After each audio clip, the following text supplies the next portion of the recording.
மணக்க ருசிக்க அம்மா சமையல் மசாலா ஐட்டம்ஸ் ஊறுகாய் ஐட்டம்ஸ் நம்ம கிட்ட கிடைக்குது.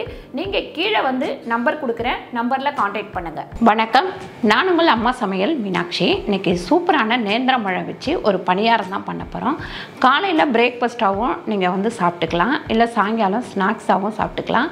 வாங்க எப்படி பண்ணுறதுன்னு பார்க்கலாம்.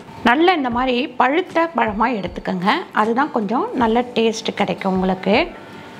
இப்போ இந்த பழத்தை நல்லா குட்டி குட்டியாக கட் பண்ணிக்கலாம்.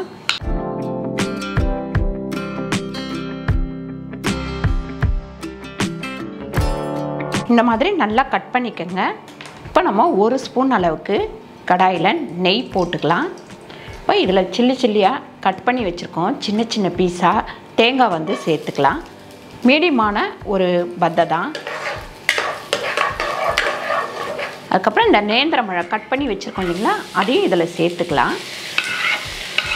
சேர்த்துட்டு கொஞ்சம் நல்லா வதக்கிக்கலாம். இதில் 1 கப் அளவுக்கு, அதாவது 100 கிராம் வெல்லம் வந்து சேர்த்துக்கலாம். ஏன்னா நேந்திரம் பழத்தில் நல்லா வந்து இனிப்பு இருக்கும், அதனால் கம்மியாகவே நீங்கள் வெல்லம் சேர்த்துக்கலாம். வதங்கிட்டு இருக்கும் போதே இந்த 1 பவுலு தண்ணி சேர்த்துக்கலாம். இதில் நம்ம ஏலக்காய் பொடி ஒரு 1/4 டீஸ்பூன் சேர்த்துக்கலாம். இப்போ நம்ம அடுப்பை ஆஃப் பண்ணிவிட்டு ஒரு பவுலில் எடுத்து கொட்டிக்கலாம். இதில் ஒரு 1/4 டீஸ்பூன் அளவுக்கு உப்பு சேர்த்துக்கலாம். 1 கப்பு கோதுமை மாவு சேர்த்துக்கலாம். அதுக்கப்புறம் 3/4 கப்பு பச்சரிசி மாவு. அதுக்கப்புறம் ஒரு 1/2 டம்ளர் ஃபஸ்ட்டு பால் ஊற்றிக்கலாம். பால் ஊற்றிட்டு நல்லா வந்து மிக்ஸ் பண்ணிக்கலாம்.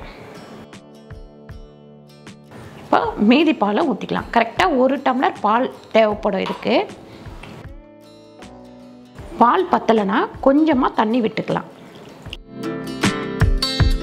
நல்லா வந்து மிக்ஸ் பண்ணதுக்கப்புறம் இந்த மாதிரி கரண்டி வச்சு நல்லா கலந்துக்கோங்க. இந்த அளவுக்கு திக்காக இருந்தால் தான் நமக்கு வந்து இந்த பணியாரம் நல்லா வரும். இப்போ நம்ம பணியார சட்டியில் கொஞ்சமாக எண்ணெய் போட்டுக்கலாம். எண்ணெய் நல்லா காயட்டும். எண்ணெய் நல்லா காஞ்சதுக்கப்புறம் நம்ம பணியாரம் ஊற்றிக்கலாம்.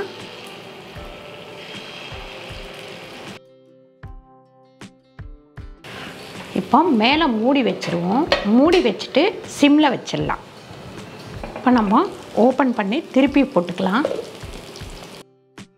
கொஞ்சம் கம்மியான தீலியே வச்சு வேக விடுங்க. ஏன்னு கேட்டிங்கன்னா நமக்கு வந்து வெல்லம் போட்டிருக்கிற தொட்டு பின்னாடி வந்து கருகிடும். நமக்கு சூப்பரான நேந்திரம் பழம் பணியாரம் வந்து ரெடி ஆயிடுச்சு. இப்போ எடுத்து வச்சுக்கலாம். சூப்பரான ஒரு நேந்திரம் பழம் பணியாரம் ரெடி ஆயிடுச்சு. கண்டிப்பாக நீங்கள் ட்ரை பண்ணி பாருங்கள். குழந்தைங்க எல்லாருக்குமே ரொம்ப பிடிக்கும். கண்டிப்பாக ட்ரை பண்ணிவிட்டு கமெண்ட் பண்ணுங்கள்.